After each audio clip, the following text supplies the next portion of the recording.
किसी भी युद्ध को जीतने के लिए केवल शक्ति ही पर्याप्त नहीं होती, उसके लिए ज्ञान, धैर्य, रणनीति और ऐसे अस्त्रों की आवश्यकता होती है जो युद्ध का परिणाम बदल सके।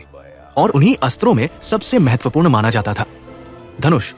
द्वापर युग में धनुष केवल एक हथियार नहीं था, बल्कि योद्धा की पहचान, उसकी साधना और उसके सामर्थ्य का प्रतीक था। एक महान धनुर्धर अकेले ही हजारों सैनिकों पर भारी पड़ सकता था। उसका हर बाण केवल प्रहार नहीं, बल्कि एक निर्णय होता था जो पूरे युद्ध की दिशा बदल सकता था। आप सभी का स्वागत है। आप देख रहे हैं भक्ति भाव। आज की इस कहानी में हम जानेंगे महाभारत के उन महान धनुर्धरों के बारे में जिनकी वीरता, जिनकी धनुर्विद्या और जिनकी शक्ति ने उन्हें इतिहास में अमर बना दिया।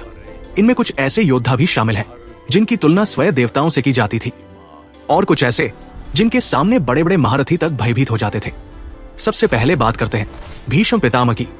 भीष्म वो योद्धा जिसे महाभारत में लगभग अजेय माना गया, गंगा पुत्र देवव्रत, जिन्होंने अपने पिता शांतनु के लिए आजीवन ब्रह्मचर्य का व्रत लिया और उसी भयंकर प्रतिज्ञा के कारण भीष्म कहलाए।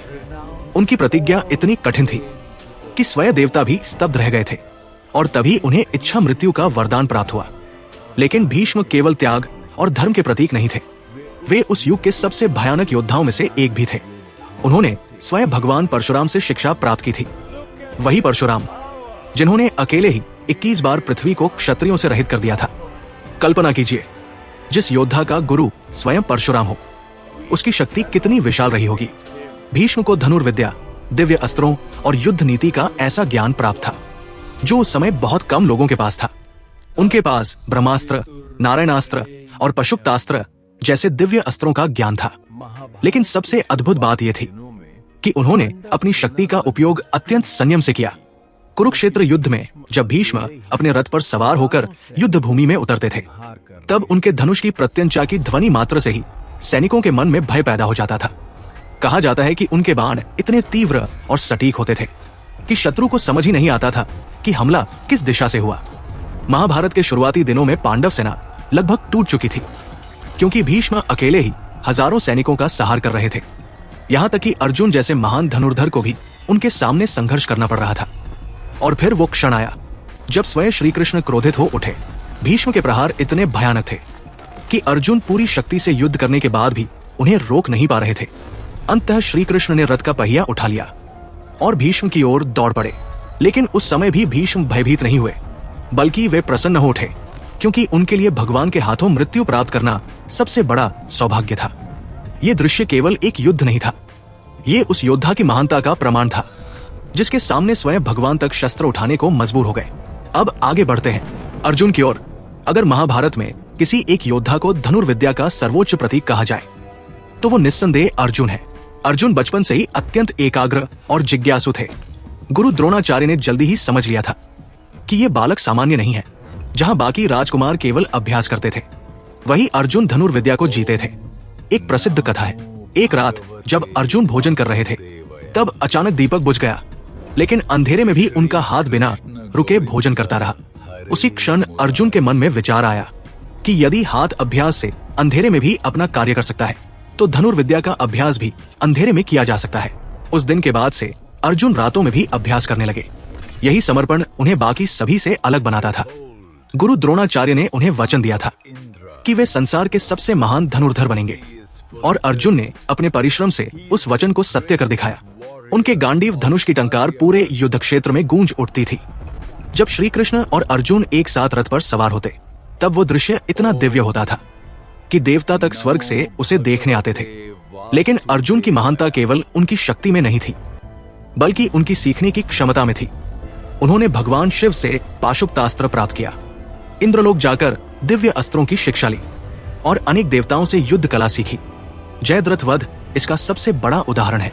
जब अभिमन्यु की मृत्यु हुई, तब अर्जुन ने प्रतिज्ञा ली कि यदि सूर्यास्त से पहले वो जयद्रथ का वध नहीं कर पाए, तो स्वयं अग्नि में प्रवेश कर जाएंगे। पूरा कौरव पक्ष जयद्रथ की रक्षा में खड़ा हो गया। लेकिन अर्जुन ने अपनी बुद्धि, धैर्य और अद्भुत धनुर्विद्या से असंभव को संभव कर दिखाया। उन्होंने ऐसा बाण चलाया जिसने जयद्रथ का सिर काटकर सीधे उसके पिता की गोद में गिरा दिया। ये केवल शक्ति नहीं थी, ये गणना, नियंत्रण और दिव्य कौशल का सर्वोच्च रूप था। लेकिन महाभारत की कहानी यही समाप्त नहीं होती। क्योंकि अर्जुन से भी एक ऐसा योद्धा था जिसकी शक्ति को देखकर स्वयं श्री कृष्ण तक गंभीर हो जाते थे, और वो था सूर्यपुत्र कर्ण। कर्ण वो योद्धा जिसे समाज ने जीवन भर अस्वीकार किया, लेकिन जिसने अपनी प्रतिभा से स्वयं को महानतम योद्धाओं में स्थापित कर दिया। जन्म से ही उसके शरीर पर दिव्य कवच और कुंडल थे, जिसने उसे लगभग अजेय बना दिया था। उसकी धनुर्विद्या इतनी अद्भुत थी कि जब वो बाण चलाता तो अर्जुन का रथ तक पीछे खिसक जाता था। अब सोचिए, जिस रथ पर स्वयं श्री कृष्ण सारथी हो और जिसके ध्वज पर हनुमान विराजमान हो, उस रथ को पीछे धकेलना कितनी भयानक शक्ति का प्रमाण रहा होगा। स्वयं श्री कृष्ण ने कई बार कर्ण की प्रशंसा की थी, लेकिन कर्ण की सबसे बड़ी त्रासदी ये थी कि उसके जीवन में शक्ति तो थी, लेकिन भाग्य हमेशा उसके विरुद्ध खड़ा रहा। जैसे जैसे हम महाभारत के महान धनुर्धरों की कथाओं को समझते हैं, एक बात साफ दिखाई देती है कि उस युग में धनुर्विद्या केवल युद्ध कला नहीं थी, बल्कि तपस्या और त्याग का परिणाम थी। एक महान धनुर्धर बनने के लिए केवल शक्ति नहीं, बल्कि वर्षों की साधना, एकाग्रता और गुरु के प्रति पूर्ण समर्पण की आवश्यकता होती थी। और अब हम पहुंचते हैं उन धनुर्धरों की ओर जिनकी कथाएं आज भी लोगों को आश्चर्य में डाल देती हैं। सबसे पहले बात करते हैं एकलव्य की। एकलव्य वो नाम जो समर्पण, त्याग और अधूरी प्रतिभा का प्रतीक बन चुका है। वो किसी बड़े राजवंश से नहीं था, नहीं उसके पास महलों जैसी सुविधाएं थी, लेकिन उसके भीतर एक सपना था, संसार का सबसे महान धनुर्धर बनने का सपना। जब उसने गुरु द्रोणाचार्य के बारे में सुना तो वो उनके पास शिक्षा लेने पहुंचा, लेकिन उस समय समाज में जाति और वर्ग का भेद बहुत गहरा था। द्रोणाचार्य ने उसे शिष्य बनाने से मना कर दिया। अब सोचिए, एक साधारण बालक जिसका सबसे बड़ा सपना उसी क्षण टूट गया हो। लेकिन एकलव्य हार मानने वालों में से नहीं था। वो जंगल में गया और वहां मिट्टी की गुरु द्रोणाचार्य की एक प्रतिमा बनाई। फिर उसी प्रतिमा को अपना गुरु मानकर अभ्यास शुरू कर दिया। दिन हो या रात, बारिश हो या धूप, एकलव्य लगातार अभ्यास करता रहा। उसकी एकाग्रता इतनी अद्भुत थी कि धीरे धीरे वो ऐसी धनुर्विद्या सीख गया जिसे देखकर बड़े बड़े योद्धा भी आश्चर्यचकित रह जाते। एक दिन पांडव और द्रोणाचार्य जंगल में गए हुए थे। तभी उनका कुत्ता भौंकते हुए कहीं चला गया। कुछ समय बाद जब वो वापस आया तो सब स्तब्ध रह गए। उसके मुंह में 7 बाण लगे हुए थे, लेकिन एक भी बाण ऐसा नहीं था जिससे उसे चोट पहुंची हो। यह कोई साधारण कौशल नहीं था।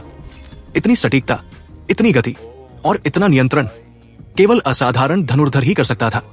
जब द्रोणाचार्य ने खोज की तब उन्हें पता चला कि यह कार्य एकलव्य ने किया है, और तभी वो प्रसिद्ध घटना हुई जिसने इतिहास बदल दिया।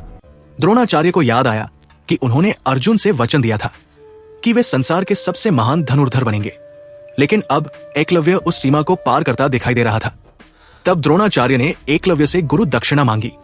एकलव्य प्रसन्न हो गया क्योंकि वह द्रोणाचार्य को अपना गुरु मानता था। उसने विनम्रता से पूछा, गुरुदेव आपको क्या चाहिए? और द्रोणाचार्य ने कहा, मुझे तुम्हारे दाएं हाथ का अंगूठा चाहिए। कुछ क्षणों के लिए समय मानो रुक गया, लेकिन अगले ही पल बिना किसी शिकायत, बिना किसी क्रोध के एकलव्य ने अपना अंगूठा काटकर गुरु के चरणों में रख दिया। कल्पना कीजिए, जिस धनुर्धर ने वर्षों की तपस्या से अपने जीवन का उद्देश्य बनाया हो, वो स्वयं अपने हाथों अपनी सबसे बड़ी शक्ति त्याग दे। यही कारण है कि एकलव्य केवल एक महान धनुर्धर नहीं, बल्कि त्याग और गुरु भक्ति का सबसे बड़ा उदाहरण भी बन गया। लेकिन अब हम पहुंचते हैं उस योद्धा की ओर जिसके बारे में कहा जाता है कि अगर वो पूरी शक्ति से युद्ध करता तो महाभारत कुछ ही क्षणों में समाप्त हो सकती थी। वो था बर्बरीक। बर्बरीक भीम के पौत्र और घटोत्कच के पुत्र। बचपन से ही उसके भीतर असाधारण शक्ति थी। उसने देवी की कठोर तपस्या की और उनसे 3 अमोघ बाण प्राप्त किए। यही कारण था कि उसे 3 बाणधारी भी कहा जाता है। लेकिन इन 3 बाणों की शक्ति सामान्य नहीं थी। पहला बाण उन सभी लक्ष्यों को चिन्हित कर सकता था जिन्हें नष्ट करना हो। दूसरा बाण उन सभी को चिन्हित कर देता था जिन्हें बचाना हो, और तीसरा बाण चिन्हित किए गए सभी लक्ष्यों का अंत कर देता था। अब कल्पना कीजिए, केवल 3 बाण और पूरी सेना समाप्त। जब महाभारत का युद्ध आरंभ होने वाला था तब बर्बरीक भी युद्ध भूमि की ओर चला, लेकिन उसने एक प्रतिज्ञा ली थी कि वो हमेशा हारने वाले पक्ष का साथ देगा। यहीं से चिंता शुरू हुई। जब श्री कृष्ण को यह ज्ञात हुआ तब वे समझ गए कि यदि बर्बरीक युद्ध में उतर गया तो पूरा संतुलन बिगड़ जाएगा, क्योंकि युद्ध में जिस पक्ष को वो कमजोर देखेगा वो उसी का साथ देने लगेगा, और जैसे ही दूसरा पक्ष कमजोर होगा वो फिर पक्ष बदल देगा। इस प्रकार अंत में केवल बर्बरीक ही युद्ध भूमि में बच सकता था। श्री कृष्ण उसकी शक्ति को परखना चाहते थे। उन्होंने एक पीपल के वृक्ष की ओर इशारा करते हुए कहा, अगर तुम इतने महान धनुर्धर हो तो इस वृक्ष के सभी पत्तों को एक ही बाण से भेद कर दिखाओ। बर्बरीक मुस्कुराया और उसने अपना बाण छोड़ दिया। क्षण भर में वो बाण एक एक करके सभी पत्तों को भेदने लगा। लेकिन उसी समय श्री कृष्ण ने चुपचाप एक पत्ता अपने पैर के नीचे दबा लिया। उन्हें लगा कि ये पत्ता बच जाएगा, लेकिन अगले ही क्षण वो बाण घूमता हुआ श्री कृष्ण के पैरों के पास आकर रुक गया। बर्बरीक ने विनम्र स्वर में कहा, प्रभु, आपके चरणों के नीचे एक पत्ता दबा हुआ है, कृपया पैर हटा लीजिए, क्योंकि मेरे बाण को आदेश मिला है कि वो सभी पत्तों को भेदे। ये सुनकर स्वयं श्री कृष्ण भी गंभीर हो गए। उन्होंने समझ लिया कि ये योद्धा वास्तव में महाभारत का परिणाम बदल सकता है, और तभी श्री कृष्ण ने बर्बरीक से दान में उसका शीश मांग लिया। बर्बरीक बिना एक क्षण सोचे तैयार हो गया। उसने अपना शीश भगवान को अर्पित कर दिया, लेकिन श्री कृष्ण ने उसे वरदान दिया कि वो पूरे महाभारत युद्ध को देख सकेगा। कहा जाता है कि युद्ध समाप्त होने के बाद जब पांडवों में यह विवाद हुआ कि विजय का सबसे बड़ा श्रेय किसे जाता है, तब श्री कृष्ण ने बर्बरीक के शीश से उत्तर पूछा और बर्बरीक ने कहा, मैंने पूरे युद्ध में केवल श्री कृष्ण का सुदर्शन चक्र चलते देखा, बाकी सभी तो केवल माध्यम थे। ये केवल एक उत्तर नहीं था, बल्कि महाभारत का सबसे गहरा सत्य था। अब जब हम भीष्म, अर्जुन, कर्ण, एकलव्य और बर्बरीक जैसे धनुर्धरों को एक साथ देखते हैं तो समझ आता है कि महाभारत केवल युद्ध नहीं था, वह तपस्या, त्याग, अहंकार, भाग्य और दिव्य शक्ति का महासंग्राम था। हर धनुर्धर की अपनी कहानी थी, अपना संघर्ष था और अपनी महानता। कोई अपने वचन के कारण अमर हुआ, कोई अपने त्याग के कारण और कोई अपनी अधूरी शक्ति के कारण। तो अब सोचिए, अगर एकलव्य का अंगूठा ना काटा गया होता या बर्बरीक युद्ध भूमि में उतर गया होता, तो क्या महाभारत का इतिहास वैसा ही रहता जैसा आज हम जानते हैं? अगर आपको ये कहानी पसंद आई हो तो वीडियो को लाइक जरूर कीजिए, चैनल भक्ति भाव को सब्सक्राइब करना मत भूलिए और कमेंट करके जरूर बताइए कि आपके अनुसार महाभारत का सबसे महान धनुर्धर कौन था।